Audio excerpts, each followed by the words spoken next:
Assalamualaikum warahmatullahi wabarakatuh.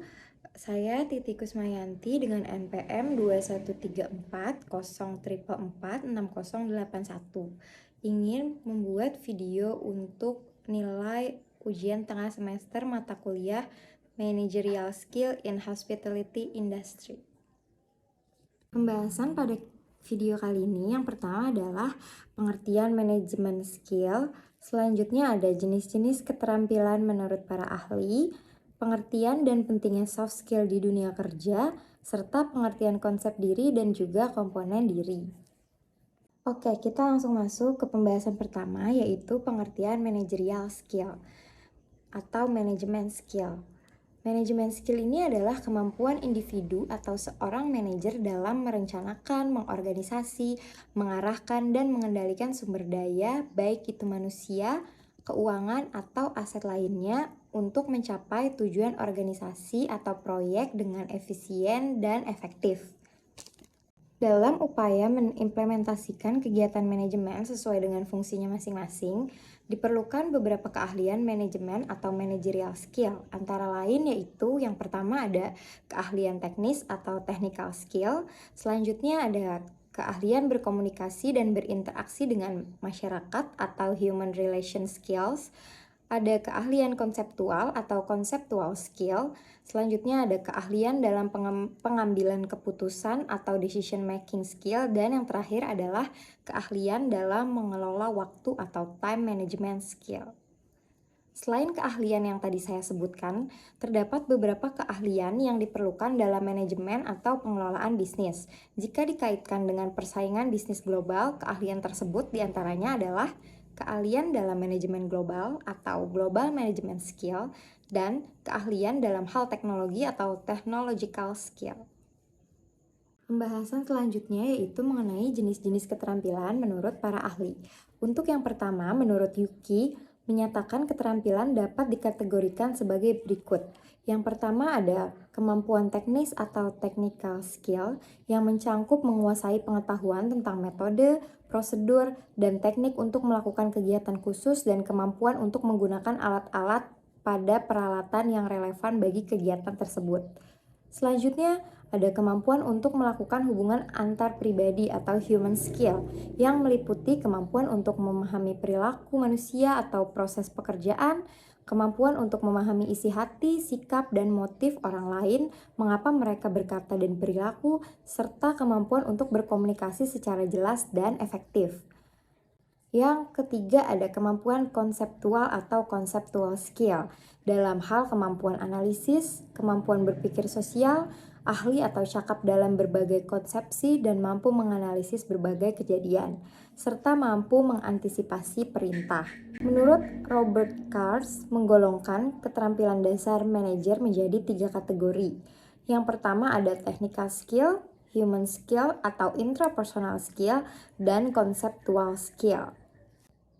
Pembahasan selanjutnya yaitu tentang pengertian dan pentingnya soft skill di dunia kerja. Soft skill sendiri didefinisikan sebagai keterampilan, kemampuan, dan sifat-sifat yang berhubungan dengan kepribadian, sikap perilaku daripada pengetahuan formal atau teknis. Soft skill merupakan kompetensi yang melekat dalam diri seseorang dan merupakan suatu kebiasaan. Untuk contoh penerapan keahlian dalam dunia kerja, yang pertama ada terkait komunikasi. Yang kedua ada problem solving, lalu ada kepemimpinan atau leadership, ada adaptasi, dan juga etika kerja. Oke, selanjutnya kita akan membahas terkait konsep diri. Menurut Burns tahun 1993, konsep diri adalah hubungan antara sikap dan keyakinan tentang diri kita sendiri.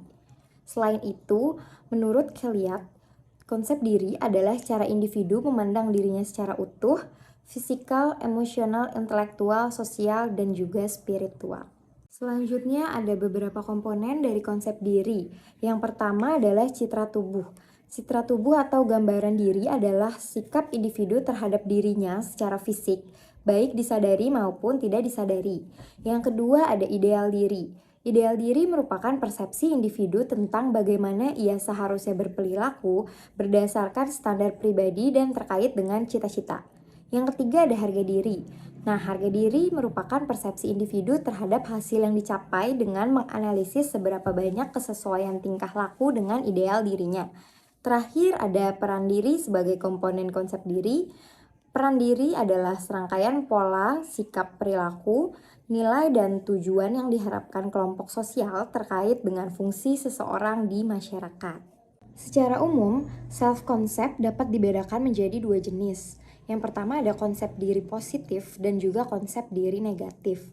Untuk ciri-ciri individu yang mempunyai konsep diri positif antara lain adalah yang pertama, menganggap orang lain sama dengan dirinya, lalu punya keyakinan mampu mengatasi berbagai macam masalah, bisa menerima pujian tanpa rasa malu, punya kesadaran bahwa orang lain punya perasaan, keinginan, dan perilaku yang belum tentu diterima semua anggota masyarakat, dan yang terakhir, keinginan dan kemampuan dalam memperbaiki diri sendiri.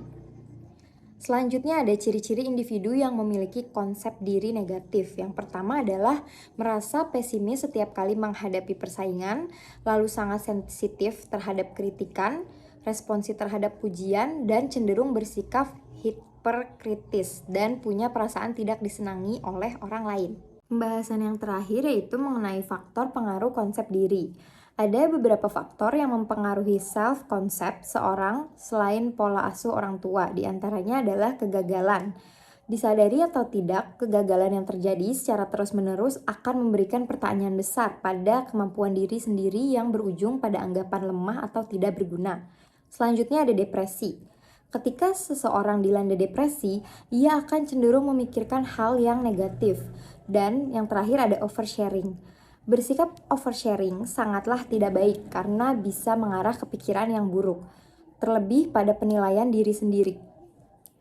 Seseorang cenderung menilai diri sendiri ke arah yang negatif, sehingga berpikir terlalu berlebihan harus segera dihentikan. Dari seluruh pembahasan yang saya bahas di video kali ini, dapat kita tarik kesimpulan bahwa managerial skill adalah kemampuan individu atau seorang manajer dalam merencanakan, mengorganisasi, atau mengendalikan sumber daya manusia bahkan aset untuk mencapai tujuan tertentu.